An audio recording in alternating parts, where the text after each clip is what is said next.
everybody, and welcome to Coffee Chat. Good afternoon. Good morning. I didn't say good morning. You said hello. You threw me there. I messed up the whole thing. Well, I try to not say the same thing every time, like keep it fresh. And that we're not Tupperware, okay? All right. We have Quick question though. Okay, what are you drinking? Oh, actually, I'll tell you what I'm drinking first. Go ahead. Presently, I'm just drinking black coffee.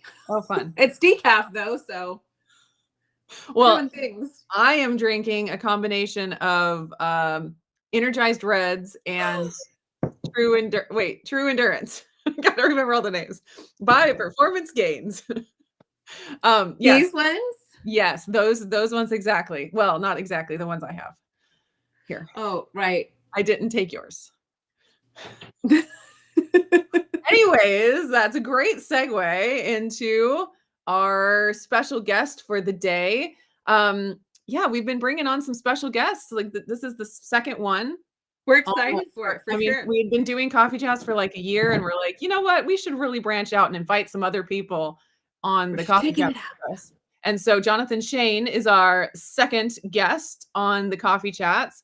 So I'm going to go ahead and bring him on. Oh, yay! I love the good. That's awesome. Yes, Shane. I don't have superpowers, but she does. All right, Jonathan Shane, welcome to our coffee chat. Yeah, I'm excited about it. This is awesome. The Keto Road. Oh, very cool. Yeah. The Keto Road is here. All right. Well, to get started, well, first off, we wanted to say congratulations because we heard there's a new Shane on the road. Ooh, y'all want to hear something even better that I haven't announced online yet? Yes, we do. It's another girl. What? Yay! Yeah. I was hoping for puppies, but I'll take girl is perfect. Yeah. Well, okay. So you know, people with us, they're like, when are you going to have a boy? When are you going to have a boy? And in my experience, it takes 4 girls before you get to have a boy. So, 2 down, 2 to go. So that's what's interesting is, so we all, honestly, we thought we were plagued with only boys because my dad had 3 boys and then his daughter. And then my 2 older brothers have only had sons. And then I'm only having chicks. Yeah. So, it all evens out somewhere. Hey, I'm a good girl's dad. I like being a girl's dad, so yeah. I'm on for it. Yeah, my husband, he wasn't sure about it because he's one of only 2 boys, and so he was like, I don't know if I'm going to be able to do this. But then you have the daughter, and you're like, this is the best thing ever. Yeah, right. Yeah, so it's going to be great. Well, congratulations. That is super exciting. Yeah. Listen. It's just a sorority, and you're just the house dad. Oh, yeah. No. I have no power here. Yeah. Yeah. Well, when we got our first dog, we got a male dog because my husband's like, we have to have another male in the house. Yeah, I always tell, the joke is I'm the only one with testosterone around here. The only guys here are Cooper and Pumpkin, and they're fixed. Yeah, exactly. They're only half male. Yeah. You've taken it from them. Yeah. They still got the DNA. Yeah. Real quick, we should say good morning to everyone in the chat. We got a lot of people chatting already. Patty and Sylvia and Cindy and Cheryl and Dee is here from New York. Blaze is here. Pause a lot. I don't know if we can go through everybody. There's a lot of people this morning. Jared's here. Oh, and Jared is here. Well, that's wonderful. Good old Jared. Our second guest. Now it's officially a pattern. Excellent. Okay. Your superpowers. My goodness. Mine doesn't work. Yeah, mine doesn't work either. And I know why. Yes. We learned from nerd Chris Bear about why that is. It's because you're iOS. The iOS. Whatever. Oh, it's because she's using an iPhone? I'm on my iPad.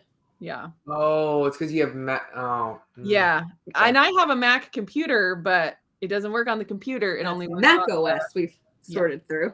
Okay, yeah. So there's that. So we can all just be jealous of Lindsay's superpowers. Listen, you got to give me something. That's all I can bring to the table. Right. Okay, So to get started, we wanted to just hear your 6-minute story. This was Lindsay's great little turn of phrase here. 6-minute story. You don't have to go all the way back to, Conception or anything, but just tell us how.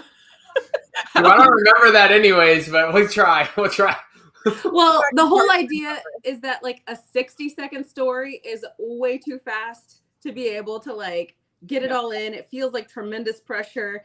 5 minutes feels like an eternity. 6 minutes feels like a realistic amount of time, and you can kind of process through like the things you want to say without like having to go into tremendous detail. It's up to 6 So are we minutes. going to start a stopwatch or? I am all about the stopwatch. I already have mine up. I'm ready. I was gonna go. What can we get out in 6 minutes? Yeah. All right. So ready? Okay, but can I give a tiny bit of like maybe direction perhaps? Okay, first of all, kind of like how you came to be the Keto Road, and then how you came to design your own business and become an entrepreneur, that kind of thing. So yeah. And if you need more than 6 minutes, it's okay. Go. Okay, I haven't touched it yet. Okay, I'll keep. Okay. Go. All right, so now I feel like I have to talk fast, but I don't because I have 6 minutes. Nice. That's right. Good. Nice. So really, to understand why I became the Keto Road, you only really have to back up to when I was 14. So I was 14. I was an emotional eater growing up for a lot of different reasons. But needless to say, when I was 14, I was like 260 pounds. In fact, I think the heaviest I've ever weighed in my life was 259. It was on a scale at the hospital. I was 14. And the doctor just kind of basically, I mean, honestly, I forget her name, but I'll never forget her face. She looked at me and she's like, "You're killing yourself, John." And I'm like, "Whoa," who says that to a 14-year-old? But it was so good. It was a good smack in the face I needed. So I went home that day and like ran 2 miles and was like, I'm going to start losing weight. So I lost all the weight. My big issue though was, that I had a lot of like self-image issues, self-love issues, self-acceptance issues. And I was bullied a lot too. And I egged some of it on myself. Like I'm part of that equation because I would rather have had negative attention than no attention at all. So like I'd make fun of myself too. Like I egged it on for sure. But they stopped making fun of me, unfortunately, when I lost the weight because like there was nothing to make fun of, right? And so I equated like social acceptance with like being fit, being in shape. And I was dieting in a really unhealthy way, very crash diety. And so I had all these binge tendencies. I kept like having binge tendencies. I kept binging and getting scared. And so I ended up developing really severe bulimia because I didn't want to gain weight, but I couldn't control my eating habits because I didn't understand jack about nutrition at the time. I was fascinated with it, loved working out, loved drinking protein shakes, all the bro sciencey stuff. I just didn't know what I was doing. So that lingered on until I was married even, probably. So fast forward from the time I was 16, I'd say about 15, 16 is when I developed bulimia really bad. I went from 259 down to 175. So I lost almost 100 pounds over the course of like 18 months. Developed bulimia really bad. Started to look really sickly and stuff. I have some photos. I look like skin and bones. It's so bizarre to look at now. And then fast forward to I'm 22, 23, and I'm doing my yo-yo dieting thing. I still love fitness. I've been a personal trainer a couple times. Like I still love this stuff. I just don't really understand it fully. And came across keto on Facebook, and I was like, "Ooh, this is cool!" And fun fact, I actually had tried it prior to that, and like I think this was 2017. I tried it in 2015, back when no one knew what it was. Like Keto Bar, the brand had just came out. But like for me, it was like Keto Bar, Jif peanut butter, and like black coffee, and it was terrible, and I felt miserable. I knew nothing about electrolytes or anything. And so 2017, I saw a Facebook ad, tried it, loved it, fell in love with it. Wanted to start sharing that with other people because it helped me get over my bulimia. Right? I've been bulimia free since September of 2018. So what is this year? I just passed the 5-year milestone. And thank you. And so I just started sharing about it, and that's what turned me into the Keto Road because the Keto Road, like it's me, like I am the Keto Road, but the idea behind the Keto Road is like everybody has a keto road, everybody has a road, everybody has a life, right? And the way you do keto might be different than me because we drive different cars and we live on different roads and we take different paths. And so like the Keto Road is everybody has their own keto road, right? It's synonymous with everybody. So that's kind of how that journey happened. The entrepreneurship was more of me really tapping into my self-confidence and my self-creative flow. Like I started doing keto coaching, and this was after I became the Keto Road. I remember when I had 400 followers on Instagram and no one knew who I was. I remember first time going to KetoCon and like all that stuff. And I was working for somebody else doing coaching, and I was working a full-time job. And I just got to a point where I was like, I really wanted to show that I believed in myself by taking a risk on myself. And so I quit my 9 to 5. And then I just worked for the guy I worked for as a coach for a while. And it was good, but there was a cap on my ability to, and I think this goes with any employee. When you're an employee, there's a cap of your ability to be creative and to flow freely. Yep. And for me, I wanted to see what I could do if I was just left to my own devices, and my mission and my passions. And they started to develop and go in different directions than the company I was working for in some ways. And so I decided to take that leap. And so I started the Keto Road LLC, my own coaching company, in October of 2019. And then that went on. I mean, I've been doing that for going on 4.5 years now. Wow. And then, so that happened. And then I was taking some supplement powders for my running, which is like a whole nother conversation, but I got into running and I was taking supplements, and I really liked a lot of the supplements I was taking. One was specifically a Reds powder. And I'd always wanted, coaching is cool because I get to impact people one-on-one, unless you are just one of those lucky people that just has a lot of money to put into ads and create digital and pay people to make you digital products that you can like start cycling through and make passive income. It being like the number one source of income for you is super difficult, like long-term, maybe short-term, couple years, but like 30 years down the road, it's not like, unless you just go with the flow and you're constantly changing who you are and your identity to fit the masses and you're not really being authentic. Mm-hmm. It's really hard for like one-on-one coaching to be like your main source of income for 3-4 decades. Mm-hmm. And so I wanted to find something that could make raw, real, solid impact across the masses. And so I'd always thought about starting a supplement company, and I was drinking some of these products I was drinking, and I was like, I like what this does, but I don't like what's in it. This could be done better. And I was like, why don't I just make it myself? And so that's when Performance Games was born out of that. And so first product we made was Energized Reds, and then we came out and unveiled the True Endurance pre-workout, and we got many more coming. But I started that company in January of 2022. So and we launched our first product in January of 2023. So we've been actually like giving out product. We've been selling product for right about a year now. Yeah. 6 awesome. minutes. Nice. That was awesome. You did it. Good job. So I feel like the 6-minute story is a solid. It wasn't bad. I was like, I hope I have more time. I looked down, it was only 4:30, and I was like, I have a whole nother 90 seconds. Right? Awesome. Okay, I have a question for you. When I was looking at your Instagram profile, I saw in your tagline you put in strength runner. Yes. What do you mean by that? That's not a term I've heard before. Yeah, so it wasn't a term I heard until probably 4 or 5 months ago. So you have like what's called a hybrid athlete, and those people, like that's really popular right now. It's like, oh, the guy that lifts a lot of weights and then can run a really fast 5K or 10K. So like CrossFit type? No, because most CrossFit people won't run over 10 miles. Okay. Like that's not a thing.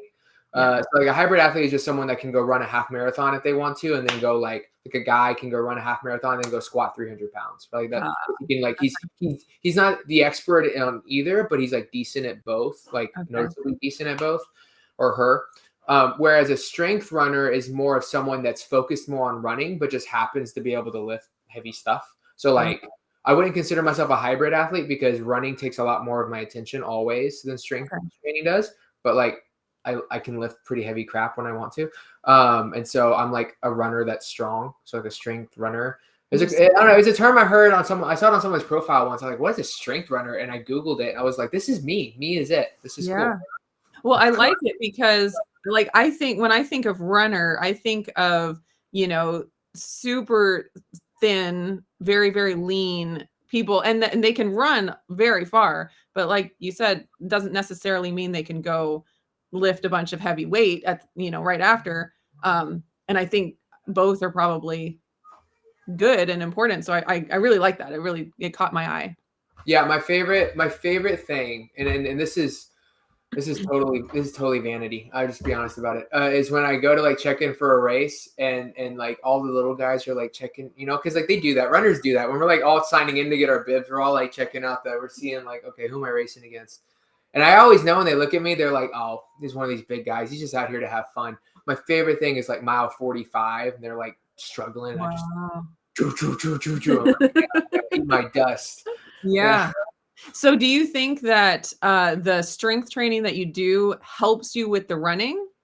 1000% for three main reasons. One, it prevents injury because it creates a stimulus and a strain that is good for joints. It's good for your trunk muscles. It's good for everything, all the stabilization that you need for running. So I think it prevents injury.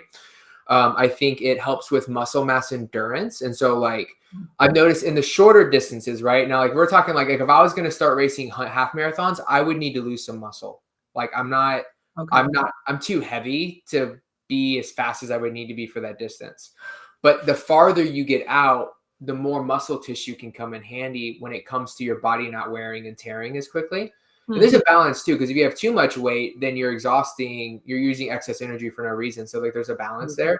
That's why like you either see like there's three kinds of runners you see in ultras. You see really scrawny, you see skinny fat, or you see absolutely shredded, right? You never see like big and jacked, because either it's a really muscular guy that just basically cut all the fat off of his body, so he didn't have that excess weight, and so he's like 170, but he's just shredded out of his mind. Yeah. Or you have like the skinny fat guy that's like 172, but he doesn't have a lot of muscle, but he's light enough to where the extra excess body adipose tissue doesn't bother him. Or you have someone that's just naturally really lean. So there's the muscle endurance. And then the third one, which is probably the most important, is bone density. So a lot of runners have really bad bone density because they put a lot of stress on their bones from the bottom, but they never like strain or load their skeletal structure from the top. And so like lifting heavy weights, deadlifts, back squats, things like that can be super good for bone structure and durability. So I think a lot of runners, I don't think they need to work out 6 days. Like I work out 3 days a week. I don't work out 6 days a week. But so you don't have to go crazy, but I think an intentional amount is good. Yeah. That's really interesting. I found when I started doing more yoga recently, I was able to do yoga better because I had been strength training. And it was like I got better at yoga doing strength training than I've ever gotten just doing more yoga. Yeah. So I was wondering if it was similar with running. And I hear it's like a balance where it's like you don't want to just get so muscular that you're carrying around that excess weight. Like there's a saying, and I'm gonna butcher it completely, but there's like some people are built to run far, some people are built to lift heavy things, and anyways, and so you can kind of pick and choose. Like in this season, I want to run a half marathon or whatever it is, and then you train for that, or I want to just be extra strong and you train for that, and you don't have to do it all at once. Sounds like. Yes. When you said that quote, I was like, that would make a great reel, where like there's an audio of some like old guy going like, they say, either you have your two, or some people are built to run far and some people are built to lift heavy weights.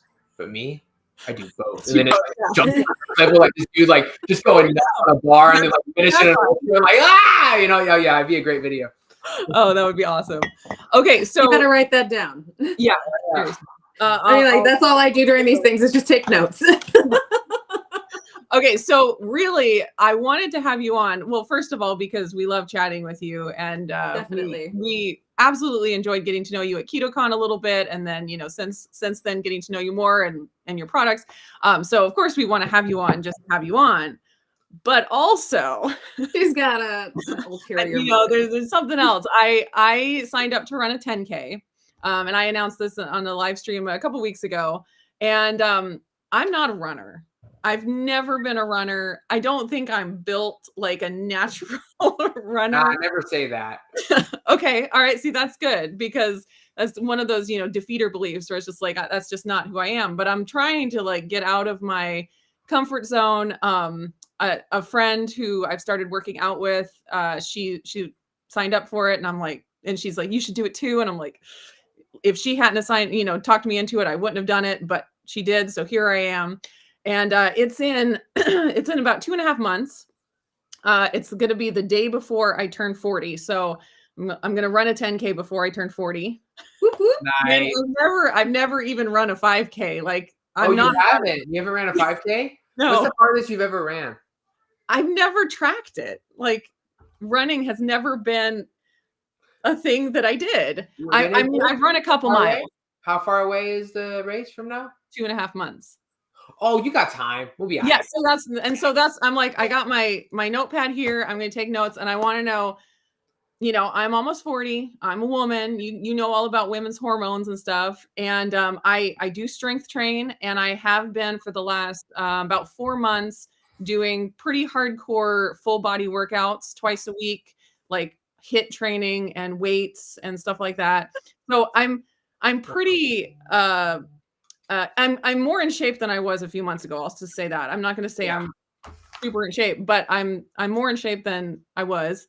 How would you go about training for a 10K or having someone in my position training for a 10K?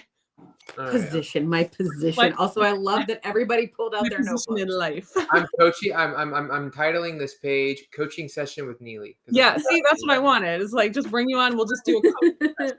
Yeah. Okay. So there's a couple things going on, and the good thing though, like nutritionally. So I like to go nutrition first, then training. Nutritionally, 10K isn't far enough to where we have to get super crazy about changing what you're doing nutritionally. Okay. There are some signs and symptoms to look for, and we'll go over that. But so if you go past it, like say you start training for half marathons, especially at your age, being a woman and having to consider those things when it comes to like your cycle, hormones, all that jazz, things can get a little bit different, right? Keto looks a little bit different for an endurance athlete. I talk about this a lot. And so knowing what that looks like is important. But at a 6 miles, so the thing is that during your training, you'll never run more than 7 miles, for training for a 10K, like just to be able to do one. Right now, if you were like, okay, I want to run like a sub 40 minute. Okay, well now we might have to put in some work. But my only goal is to survive it. So yeah, so survive it. That's it's not going to be easy. Obviously, like running takes work regardless of the distance. Yes. But nutritionally, you don't have to get super crazy at all. You just have to make sure. Here's the important parts, because this kind of runs with nutrition, is your electrolytes. You have to make sure you're getting plenty of electrolytes, and account for the electrolytes you remove while you're doing your runs. So like a lot of people will do like 1 scoop of Redmond Reelite or Energized Reds or True Endurance, right? Whatever they do to get their electrolytes in.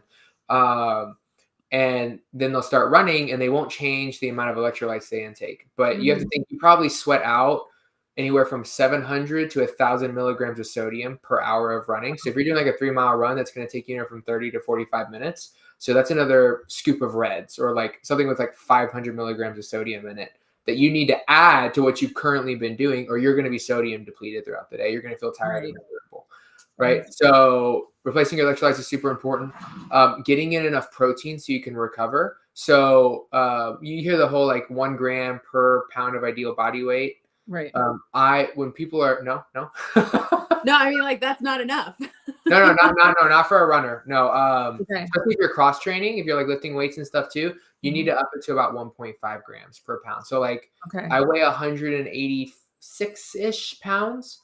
And I probably eat about 230 to 240 grams of protein a day. Okay. If I wasn't running as much, it would go down, but yeah, I already eat a pretty high amount of protein, so I'll calculate it out, but I think I'm probably pretty good on that one. Perfect. As far as fats go, try to keep your fats at least 100 grams a day. Okay. Now, as far as carbs, again, because you're not running a very long distance, you don't have to get super crazy. Here are some things that I would look out for, though, if you do need some, because you are cross training, you are doing yoga, and you're running, so there's some extra stressors there. Plus, you have to consider, right, like just because you're a woman, like things with your cycle, things like that, that all adds on top. So like just considering all that in the equation. Stress joints, like painful joints, like if your joints hurt, that's a big one. Muscle achiness and like dryness. I don't know how to explain muscle dryness, but you'll feel it, and you'll know what it is when you feel it. your muscles just don't stretch like they should. Like things just feel like stiff for no reason. It's not even like soreness. Like it's not painful. It's like you feel like a rusty tin can. You're like, like it's dryness to your muscle. That's lack of estrogen because cortisol is too high. So it's like suppressing all your sex hormones. Okay. Cortisol also strips protein from your joints. So that's why like painful joints is something that's super important to look out for. So I would say stressful joints, dry muscles, lack of recovery, even with so if you're eating your protein intake and you're not recovering, you're still sore all the time, or you're hurting, you need to add carbs in, because that means that you're not sore because of a lack of protein. You're sore because of a lack of glycogen replenishment. Okay. Right? That's why I tell people, like, if you're sore, eat protein first, and make sure you're hitting your 100 grams of fat a day at least. And if you're still sore, it's because you're having a glycogen issue, and so your muscles are still inflamed. And so adding some carbs can be beneficial. So it's like what's a normal amount of soreness? Because soreness is normal, right? Yeah. Soreness. Like, can you describe like what would be normal versus what would be too much? So like let's say that you do a run and you have a leg workout on Monday. If by Thursday your legs are still hurting, that's a problem. Okay. Right. Right. Like people, you should be able to recover within 24 to 48 hours. If you're not, something's amiss. Okay. Which is another sign that you're not, you might need to add carbohydrates in, is if your sleep sucks. Okay. Right. So now, mind you, though, those are all things that you want to make sure you're hitting all the other things we talked about first. So I always say, like, carbs should never be a Band-Aid to a wound that needs stitches. Right. They're not essential, but they can be productive or optimal. So it'd be right. Yeah. So like, are you hitting your protein goal? Are you hitting your fat goal? Are you taking time away from screens before bed? Are you like trying to capitalize sleep and recovery? Are you taking your electrolytes? All that. If all that's happening and then you're still experiencing those symptoms, that's when you're like, okay, I think I need to add some carbohydrates into my days. The best way to do that, honestly, is to, especially with like training for a 10K, most of your training sessions are going to be less than 3-4 miles. So like you're not going to be, and they're going to be really low intensity, like zone 2 training, zone 3, which we'll get into in a second. So like you're not going to need to like eat probably beforehand. You'll probably be able to do them fasted. Okay. Yeah, I was going to ask about that, because usually I'm, doing it right when I wake up in the morning, like 6 a.m. Yeah. So we'll talk about that. But like, yeah, for the most part, like you won't need carbs, but afterwards is when you would have them to like replenish whatever you burn through. So like, and what I would do is, because what do you normally eat right now in carb wise? Like 20 grams?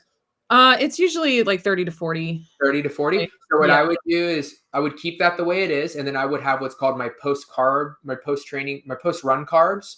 So like those are separate from your daily carbs. So, and I would have like 30 to 40 grams of just like post-training carb or post-run carbs. So like, a bowl of like blueberries or whatever thing that you always avoid, like trauma-inducing food. So like if like you've ever binged on, like I would say, if you've binged on bananas, don't eat bananas, right? Like find it. Sure. About raw milk as a carb. So yes and no. Like the thing is that it's super high in fat and protein too, which isn't a bad thing. But also the only sugar in it is lactose, which isn't. It's more of like a gut carbohydrate. It's not like it's not the best. Like glucose is the best, and the most natural form of glucose is in fruit. And you have some fructose, but like fruit's like 10% fructose. It's actually not like as much fructose as people say it is. Sure. Yeah. So fruit tubers are fine. Also, like if you just want something quick, you could take. Some people take raw. They'll take like raw milk, like a cup of raw milk. Now this is sweet though, but they do it like animal-based people. They'll do like a cup of milk, and they'll put like quarter cup of pure maple syrup in it, and that will be the carbs. And they'll just spit it back. Yeah. That works. Honey it works. Honey as well. Would that work? Honey works as well. Yeah, it's like I think it's 60 grams of maple syrup is like 58 carbs. So like you do like 40 grams of it's 40 carbs, or like you do like 30 with like the 10 grams from the milk, and boom, you've got your 40 carbs for the day. There you go. Yeah. If I was going to eat 40 carbs in a sitting, I'd probably want to enjoy it a little bit more. Yeah. Like what I do is I get a bowl and I put like organic grapes, organic blueberries, and like organic apple, and I put it all in one bowl, and I just eat that whole bowl, and it's always like 40 to 50 carbs every time. So when you do that with the carbs post exercise, do you recommend having that be like a lower fat type meal? Yeah. So to not to combine carbs and fat so much? So yes and no, like a little bit. Like if you want to have a little bit of fat, like I'm not saying you can't. Like if you're like, ooh, I want like 3 apples, I would love some almond butter with this. Like I'm not saying you can't have a little bit of almond butter with it, but like I don't think you should make like sautéed apples and like a half cup of butter. Like I don't think it should be like a crazy amount of fat, because there is something to like blunting the blood sugar response just a little bit. Lacey's comment, it's funny. No, I could not. Yeah. But yeah, so like the ability to like get the carbs in a way that regulates your blood sugar is important. But I will say this, and this is a hill I'm willing to die on. Glycemic index is not near as important as glycemic load. Not when you're post-trained. Like when you're post-training and you're trying to be strategic with carbs, like the amount your blood sugar goes up within the first 2 hours is not near as important to me as, okay, 2 hours after your meal, are you stable? Okay. If you're stable 2 hours after, I could care less what it did in between. Okay. Because what a lot of people do is their bodies are really stressed, but they won't, let's say they do need carbohydrates, they're training a lot, or, they have a really intense cycle or whatever's going on, and they won't eat any carbs because they're told not to. And what happens is they eat something else, and eat a lot of protein. And so the blood sugar only goes up 15 points, but it stays 15 points higher for 9 hours straight. Like it never goes back to baseline. Right. That is, in my opinion, way worse than a spike in a baseline, because that is what leads to chronically high insulin, because your insulin's leaching all day, right? And it's never actually regulating. Like it's never regulating. And so I care much more about the load than I do the spike. So like, whereas, you can add some fat and protein to your carbs post run, and protein's good because you need the protein, right? So I would say you could do like, I know people that do ground beef and blueberries. I have no idea if it's good or not, but people like. I like pemmican. Yeah. Kind of like pemmican, yeah. But yeah, so that's what I would do. And that's all. And again, you don't have to do that if you don't want to, unless you're seeing the symptoms. Okay. So like do the 30 to 40 grams of carbs post workout if I start noticing the dry muscles and the achy joints, bad sleep, extra soreness, achy joints. Ooh, mood swings too, and low libido. Not to get super fast, but that's good. It's important. Is there any difference, just real quick, is there any difference with a morning workout versus an evening workout and what you would eat after? Because some of my workouts are like 5:30 in the evening. No, not afterwards. Before. So if you're gonna have like a training in the morning, if you want to, especially as your body's getting used to using fat as an endurance athlete, even though you've been keto for a while, you could have like a fatty coffee about 30 minutes before you run or whatever. Yeah. Or just go into it after some electrolytes or some true endurance. I usually do the true endurance. I mix the true endurance and the energized reds. That's my favorite. Yeah. I love that.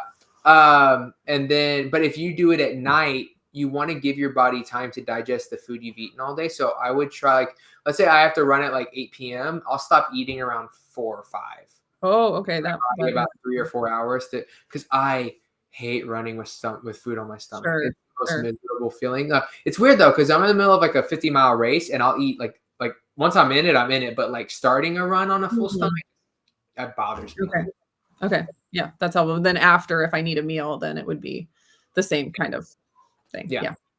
Cool. All right. Nutrition, we good? Any questions? Yeah, I think so. Can we take a pause and kind of go through our chat here for a second? Yes. I'm getting so much good information. I'm just like, I know. I've had like ideas spurn on. I've got like 4 cards worth of notes here already. Yeah, no kidding. Okay. So this is from Julie. Love hearing Jonathan's story. I love endurance is that probably the energized reds and True endurance, yeah. I live in Oklahoma and was wondering why my product has become hard. Moving to Florida and afraid the humidity will do the same. Okay, so if you've left the lid, so you have to understand that our products are very clean. We put like no like extra preservatives in it. And so you get that it's kind of like it's one of the cons for the pro, right? If you don't want dryness and no clumping, then you're going to get a product that has a lot of stuff that you're not necessarily in favor of when it comes to ingesting it. Versus if you want a really clean product, it tends to have a little bit of clumping and dryness.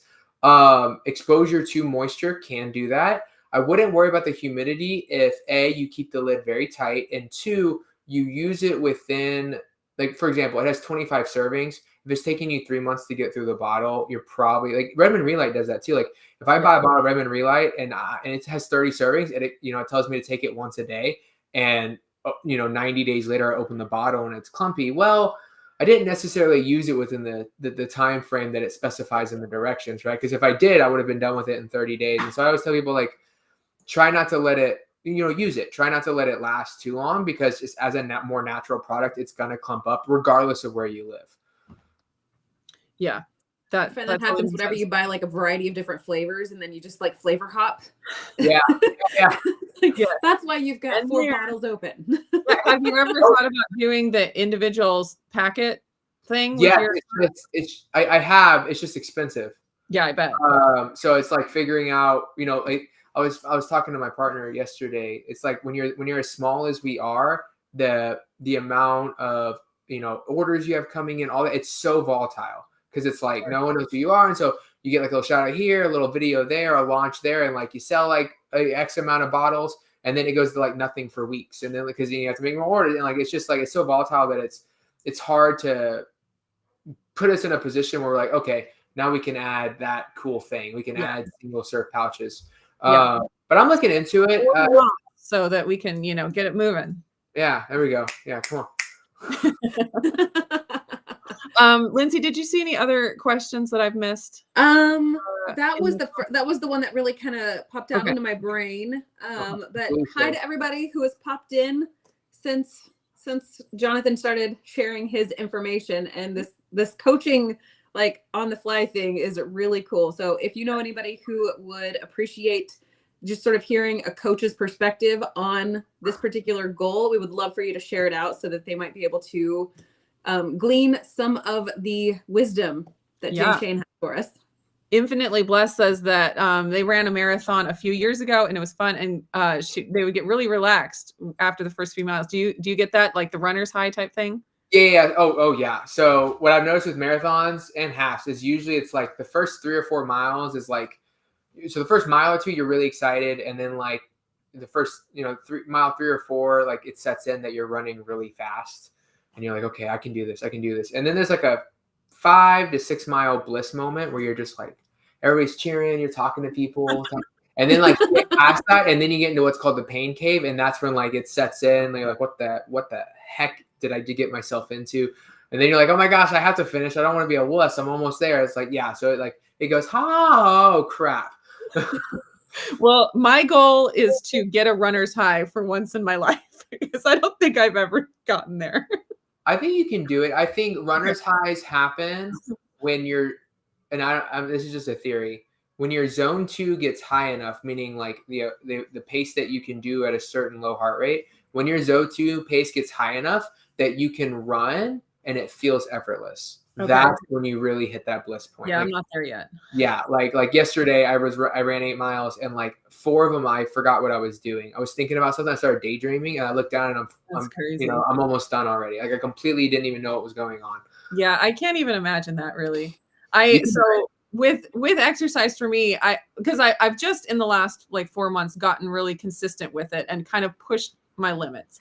And I found that when I first started, I had like a fight or flight response in my mind. Like when we do like HIIT training, and it'd be, at the 30-second mark of this really intense, and it would be like my body saying, you're going to die. Like you can't, it was something in my brain that was like stopping me. And I feel like I've broken past that. Like it felt really good when I realized like I'm doing these mountain climbers or burpees or whatever, and I'm not having that mental response. And so that was really, really encouraging when I noticed that was happening. And I imagine it's similar with the running when you get to that point. Yeah. And because for me, like once I get to, a mile, I'm like, I'm dying here, and I need to get to the point where my endurance, I guess, is just built up enough that it's not, going to kill me. Yeah. It never really stops you. Like just today I'm practicing for my next marathon pace. And first I was like super nervous. And then like about 3 miles in, I was like, oh, okay, I can do this. Okay, I can do this. Right. Okay. And it's like, so that never stops as you like your goals get bigger. Like you always have those moments like, can I do this? And like, oh, yay, I can do this. Yeah. Yeah. And it feels good when you break through that, where something you didn't really think you could do, or your mind was, stopping you. And then it does feel really good. So Yeah, absolutely. anyways, I don't see any more questions. Okay. I do. Do you see one? One, Oh, One Hope for All had a quick question about clumpy electrolyte powder.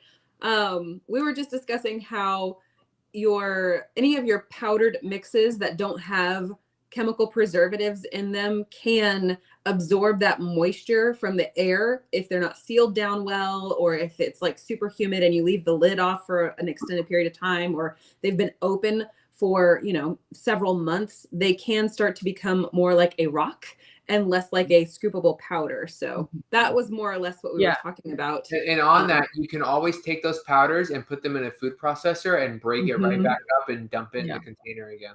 Because it doesn't ruin the product, like the effectiveness of it. It's just a little more difficult to deal with. I also had the thought, like, could we turn them into like little cubes, little like sugar cubes, electrolyte cubes, and chicken bouillon, true bouillon, true endurance bouillon, bouillon cubes into the hot water, and it makes your true endurance tea, and you go off and. I told my husband that we need to start our own company, and that our thing could be electrolyte cubes, or whatever. It's like nobody's doing it. It's it's genius. I like it. All right. So we talked about nutrition, training. I want whatever you want to talk about next, but I'm interested in like the training regimen. Like, what do you recommend? Like, just Couch to 5K program, like. So a Couch to 5K program is great. And I because I have clients that I just teach them nutrition, and then I have clients that I build their running plan for them as well. So it really depends on what they need. So I can like give you like a pretty basic running plan if you want it. Sure. Because you're 8 weeks out. So what I would do is I would run 4 days a week. Okay. So the first week you're going to do, so it's like Monday, Wednesday, Friday, Saturday. You want 2 back to back just so you can work on running on slightly tired legs. So the first week I would do 2 miles on each day. And then every week after this, the miles on Saturday go up by 1 mile. So like this week it's 2, 2, 2, 2. Next week is 2, 2, 2, 3. Week after that is 2, 2, 2, 4. And that just goes up until it'll get all the way up to 6 miles. Or no, yeah, because you don't have to taper for more than a week on a 10K. So yes, you would go up actually to 7 weeks.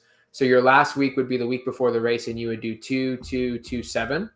Okay. And then you would basically not do any running the week after that until Friday. You would do 2 miles, and then you would race.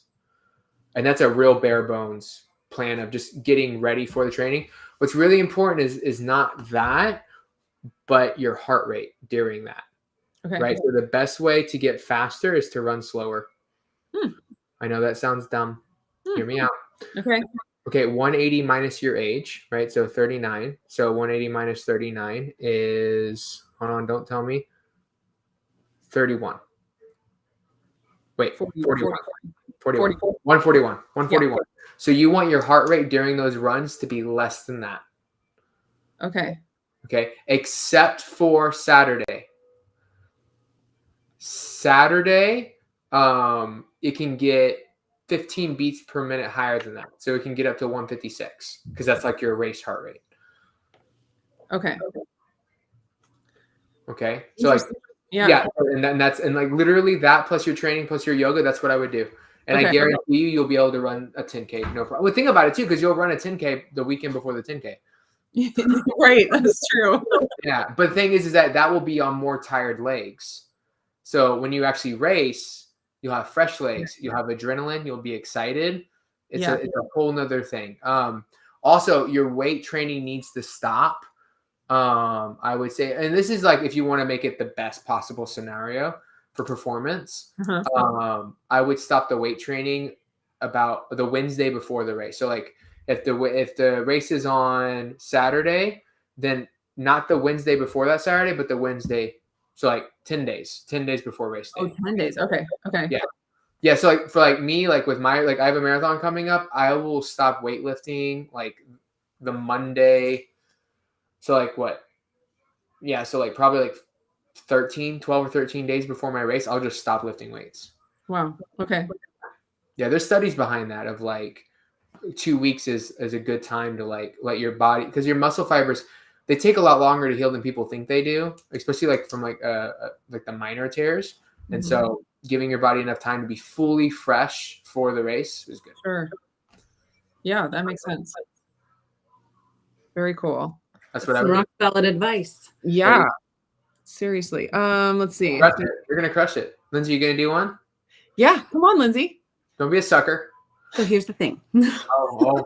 There's a thing. What's the thing? There's the thing. There's always I can't be pressured into this. You can't get pressured into it? I can't be pressured. Well, we don't want you to do it. You can berate me all you want. Yeah, we don't want you to do it. You probably wouldn't. Yeah, you probably can't do it That's anyway. so great that you came on board with my line of thinking. I love it. What if let's just get her, you have her information, right? Well, I'll pay for it. We'll just sign her up for one and she'll just get the email. There you go. That's so cute that you think I would show up for something that somebody randomly signs me up for. I don't feel obligations. But like we that. paid for it, Lindsay. You have to. Yeah, don't be mean. Be a I good didn't friend. sign on a dotted line. Be a good friend. Let's see. So One Hope for All did mention a solution she uses to keep her powdered drink mixes from getting clumpy, and that is that she adds a desiccant packet and then pops it into the fridge. It's a great suggestion. I know most of these powders do already come with a desiccant packet, so adding one more definitely will help absorb any, unintentional moisture getting into there. So Nice. There we go. Okay. Yeah. And you can send me your bill for the coaching session. Oh, whatever. So I did have a question for myself, because I'm not somebody who has the desire to become a runner. That's not at all like where my heart goes. And it's not really how I want to spend my time. Sure. So would you have any suggestions for someone who doesn't want to become a runner to be able to have like the cardio, the cardio piece of it without it being the largest chunk of your time? Because to me, I hear running and I hear ultra marathon runners, and I think the time commitment is massive. Yes. And I'm already sitting in a place where my time is in little snippets here and there, rather than being able to consolidate it all into one lump sum. So your best friend is Tabata workouts, like HIIT workouts. I mean, I can literally email you like 3 of them that I do, because that's what I do. So I run, and then most of my lifts at the gym are Tabatas, and then like I'll choose a compound lift. So like I'll do like a 20-minute Tabata workout, and then I'll do heavy squats, and then the next day is 20-minute Tabata, and then like heavy bench press or whatever. But yeah, like my workouts are only like 30 to 40 minutes long. I don't work out that long. But yeah, so Tabata workouts are great. Do you know what those are? I do. Yeah. I remember whenever Billy Blanks used to actually put those videos out. Yeah. So they're great if you do them right. So the trick with Tabata that I love is when you incorporate resistance training in the workout. Yeah. Okay. And then, so you do that 2 to 3 times a week, and then 2 times a week, you just do like regular, like weightlifting. Your cardio will, and then I would say like probably every 2 or 3 weeks, go for a long hike. You'll be fine. Well, I mean, I just have to get. Oh, go ahead. What I've been doing basically, like the full body workouts that I've been doing. She does like 20 minutes of Tabata to start, and then we do like weight lifting after that. So I'm like, yes, doing the right thing here. Yeah. All right, anyways, Lindsay, what were you saying? So here recently, I just celebrated 8 years following a keto-friendly lifestyle. And to me, that was such a huge deal, because I can't be consistent with 98% of anything else that I do in my life. Family, husband, my relationship with Jesus, and keto. Like, those are the things that I can be consistent with in my life. I can't be consistent with working out, or, I get excited about a thing. It's a new shiny thing. And then trying to stick with it for longer than about 28 minutes. It's a real process. So my first objective is to just be consistent with increasing my consistency, I guess. with working out, because that has been my number one struggle, or like the number one thing that I know would improve my health markers overall, that I just cannot seem to grab hold of and take control over. Yeah, I think that one thing that I think is actually wrongly stated is people will tell people like, well, just keep doing it, you'll fall in love with it, or like find a reason you love it. And I think it's okay that for some people, like some people can work out for decades and never like love working out. Right? I think it's the wrong approach, because people like look for that and they don't get it and they're like, eh. And I always say like really it's more about remembering what you're trying to get out of it and why you're doing it. Yeah. Right. Because like there are days I don't want to run. Or don't get me wrong, I love running, but there are days I do not want to run. Trust me. Yeah. When your legs are killing you and you have to wake up to like and run 15 miles, you don't want to do it. Right. Yeah. So I get up and I remember why I'm doing it and I make myself do it. And so I think that we don't treat working out the same as we do other disciplines in our life, because we're told it's something that we're just supposed to like love or like, you know, struggle with it. It's kind of like it's like a subconscious thing. It's like either we love it or we're going to struggle with it. And it's like, no, like it's just something that you need to do. Like working out needs to be something that people need to do. I think one of the greatest, I understand why it was said, but one of the greatest, I don't want to say deceits. That's not the right word. But one of the greatest errors in the keto low carb space is telling people that you don't have to lift weights to lose weight. Like, right. And not because it's not true, but because it made it to where weightlifting was not a discipline that you needed to have for a long, healthy life. And it is, right? No, you don't have to do it to lose the weight, but you want to maintain weight loss. You want to have longevity. You want to be able to not have knee pain and be able to run around with your grandkids and be a healthy, spry person as you get older. And we're made to move. We're made to lift things. Yeah. Question here. Good stuff. From Sing It was, is walking, jogging, running, or sprinting better for stage 2 lipedema? Do you have any ideas about that? Yeah, sprinting. Jogging is really inflammatory, and if you're not in a good place, it's not necessarily gonna make it worse, but it's definitely not going to improve it. Whereas sprinting is less inflammatory, and it's also a power movement, and so it can help with building muscle, which will help with lipedema areas, just in terms of like tonnage, muscle tonnage, things like that as you progress in your weight loss and health journey. So I would definitely just focus on sprints. And then when you get to a point where like it's not really an issue, right, and it goes away and you get it managed, then yeah, you can definitely take up like jogging long distances. That's something you want to do. But I would say if you're like trying to choose one just so you can like do something that might help, I would go with sprints. Yeah, that's very cool. Okay. And sprinting means like doing that a certain amount of time on one day and then resting for 7 days, or does it mean like I would say like you could like sprint probably 2 or 3 days a week. Okay. The thing is it's a lot shorter, right? So like whereas like I'll go and run 6-7 miles or 2 or 3 miles, you go out there and you do like a quarter-mile jog as a warm-up, do some stretches, and then you do like 5 100-yard sprints, so 100 yards as fast as you can. And then you stop, and then you're done. That workout might take you 25 minutes. Yeah. Right? And then you're all done. That can be a lot more productive for a lot of people then, because it kind of mimics a Tabata workout too in a lot of ways. Sprinting does sprint workouts. Yeah. Okay. We only have a few more minutes, but there was one other topic that I wanted to get your take on. And we kind of just started touching on it with the last thing we were talking about. The idea of pushing yourself out of your comfort zone. And like, if you don't get to the point of loving exercise, that, there's something wrong. And so I have kind of gone through this journey of both with diet and with exercise where, and I think you probably can relate to this, about pushing your body into unhealthy places, like pushing it too far and abusing your body. And getting yourself uncomfortable that way. And so I did that for a lot of years. And I got to the point where I was like, I need to respect my body. I need to listen to my body. And I need to, do things to make it healthier. But then I felt like I kind of swung too far the other direction, where it was like, oh, if I don't feel like working out, then I shouldn't work out. If I feel like eating XYZ, I should just eat it because that's what my body is asking for. And so like, it's a journey for me, and I don't think I'm completely there yet, but I'm trying to figure out the times where I should listen to my body and the times where I shouldn't listen to my body, and like how to manage that balance of, you know, saying I need to go exercise even when I don't feel like it, or, you know, my body is really broken down, I need to take a rest day, and like how to balance that, how to, I don't know, work through that in your brain, if you have any insights. Yeah, no, that's a really good question. And I don't think it's a question that has a simple answer, like at all. I mean, I would love to have like a, you know what? I just talked about that. I have like 3 things you can do.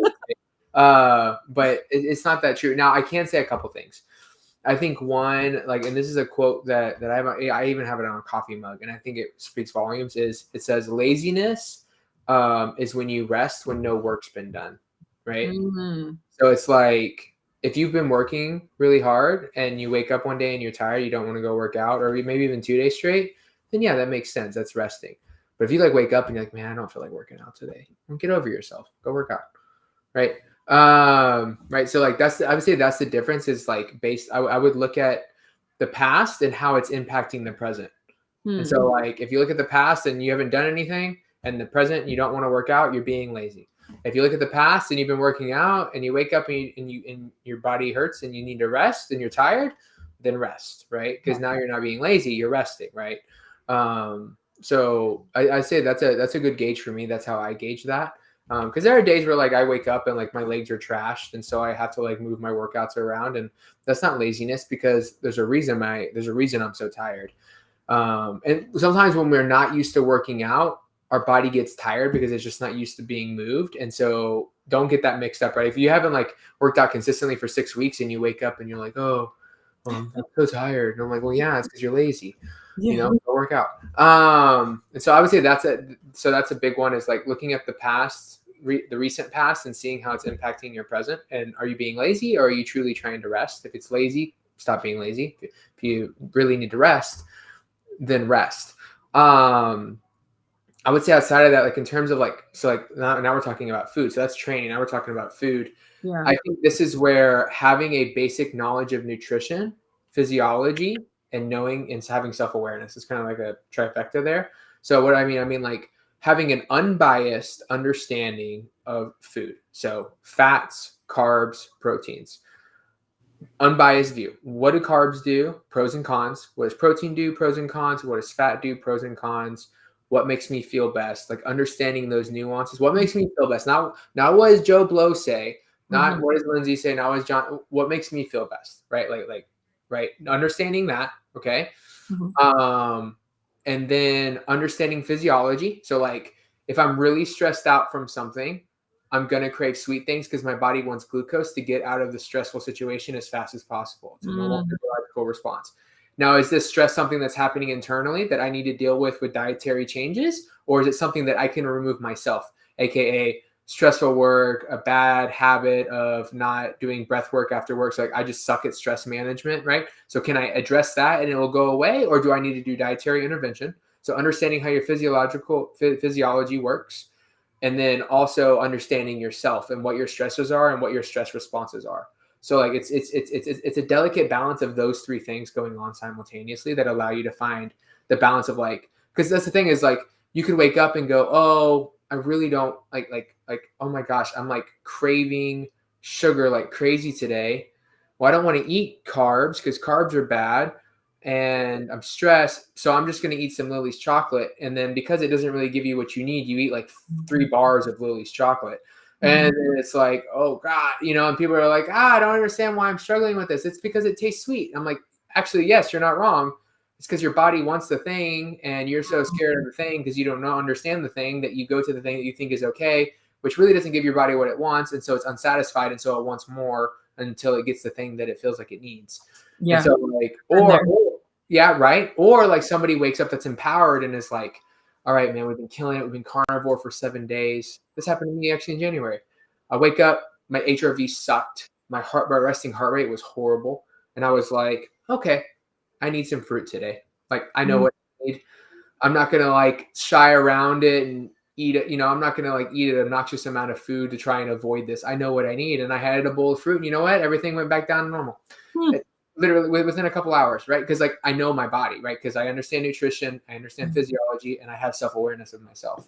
And so I think and I think what's really key for a lot of us that are listening is an unbiased understanding of nutrition. I think a lot of us are more biased than we think we are, because of the world we live in and because of the sphere of low carb health that we're in. And I think it hurts us more than it helps us. And I'm not even saying that you need to eat more protein. You might be a high fat person. You might just thrive on high fat. That's great, but you should still understand protein and carbs. You might not ever eat carbs, but you still need to understand them in an unbiased, healthy way. You might eat carb cycle, right? You might not eat a lot of fat, but you need to understand fat and the role it plays in your body. Like we need to have an unbiased understanding of nutrition, and then understanding our physiology, right? Because people are like, oh, you're craving sweet because they're addicting. And I'm like, kind of. You're craving sweets because you're stressed the hell out. You need to eat something that's going to calm your cortisol. Or you're going to like keep wanting to binge that food. So it's like understanding properly your physiology and your stress responses and your hormones, and then ultimately self-awareness about yourself. And it's that. And it's a process. It's like I drew a triangle for it. You don't just arrive like, oh, okay, it's like continually learning and continually listening to your body. And for us women, it's like being aware of like where we are at in our cycles. And, if it's like 2 days before, my cycle and I'm like, I'm craving chocolate. It's like, okay, well, that's some information that's helpful. It checks out. Yeah. And so exactly. So you can either, take steps knowing that that's what's going on, or it's easier to say, okay, I know I'm just craving it because of that. And it's kind of easier to, put it aside or whatever. But having all of that information is just so helpful instead of being like a victim. Because I feel like I've been there where it's just like, I have a craving and the craving says nothing will get better until you give into this craving. And then you give into the craving and you have the shame, and then that spurs on all, eating more, or, I'll just get back on it tomorrow. But when you can understand, I'm craving this because of XYZ, and either I need to make some lifestyle changes to, not let those cravings come up like that, or, maybe I just need to, like you said, feed myself something a little bit different, and then that will take care of whatever's going on. And that you don't have the shame aspect when you do that, when you're like, I'm eating this fruit because this is what my body needs. And it's not as likely to end up as a, Ben and Jerry's episode. So yeah, I love that. Just having all of that information. And like I said, it is a process. And we've all three of us have had our own process of, getting to where we are. And, all you have to do is, do the work. You just keep putting in the work of trying to figure it out. And then you end up where you end up. Yeah. Okay. Well, we are over an hour here, so we should sign off, but it has been a really great hour chatting. I have learned a lot. I have a whole bunch of notes. I'm sure I will be messaging you over the next 8 weeks.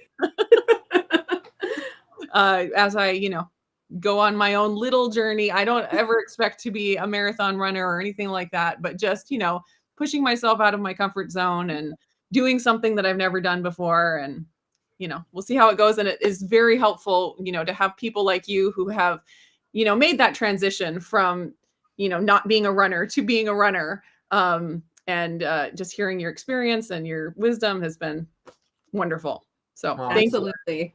Well, I appreciate that. Thank you. I appreciate you having me on. Really, it's been fun. I enjoyed it. Good. Is there anything coming up that you want to share? Nothing I can do now. I can just say keep your eyes peeled on Lindsay and Nili, and they will have some things for you. I can't talk about just yet. Teaser. Yeah. Yeah. And I put. Is it gonna do it? No. Oh no! There you go. Hey. I put Jonathan's different links down in the description of the video, so you can check him out on website, on Instagram, all of that. Yep. Yeah. It's also on my live stream as well. All of his stuff. Sweet. So check out his products. They are delicious. They are. It's ridiculous how good they taste as well. Oh, just wait. You think those taste good? Just wait. Sure. Just wait. We're here for it. We're here for it. All right. Thanks everyone for joining us, and we'll see you again for Coffee Chat next week. Same time, same place.